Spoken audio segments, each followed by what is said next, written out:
Winter in the city always began the same way, quietly. Snow fell slowly, as if it didn't want to disturb the sleeping people. Streetlights blurred the night with a soft yellow glow, and the streets looked like sets from an old movie. She was walking alone. Her name was Alina. A dark coat, a scarf pulled almost up to her eyes, her steps light but confident. On a night like this, the city became different, safe and dangerous at the same time. There were almost no cars, only rare footprints in the snow and the sound of her own steps. Alina stopped by a small 24-hour store on the corner. The sign flickered, and the bell on the door rang softly. Inside, it was warm and smelled of coffee. She moved slowly between the shelves: bread, milk, chocolate, batteries. She picked up a bottle of water, glanced at her reflection in the glass of the refrigerator, and suddenly caught herself feeling something strange, as if someone was watching her. "Excuse me, could you tell me where the tea is?" a voice said. She turned around. A guy, a little older than her, wearing a dark jacket, light stubble on his face, and calm eyes. He was holding an empty basket and didn't look dangerous, more like lost.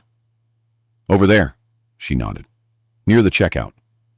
"Thanks," he smiled. "The city feels deserted tonight." "But beautiful," she replied.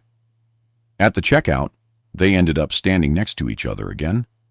The silence felt strangely comfortable.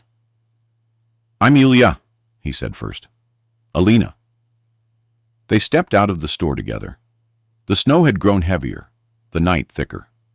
"Heading far?" Ilya asked. "Just walking. Sometimes it helps to get lost in your own city." He smirked.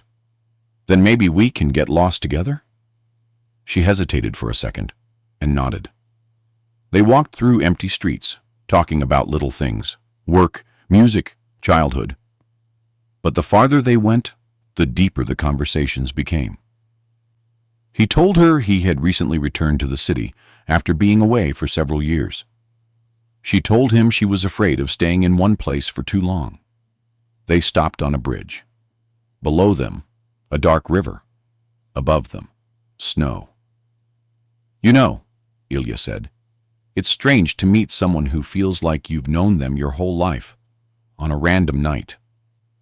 Alina didn't answer. She just looked at the city and felt something inside her begin to change. At that moment, her phone rang. An unknown number. She didn't answer. "Everything okay?" "Yes, I think so." But the snow suddenly felt colder, and the night less friendly. Somewhere in the distance, a door slammed. Footsteps echoed. And Alina suddenly realized this meeting wasn't accidental. And this night was only the beginning of a story the city would keep silent about until spring.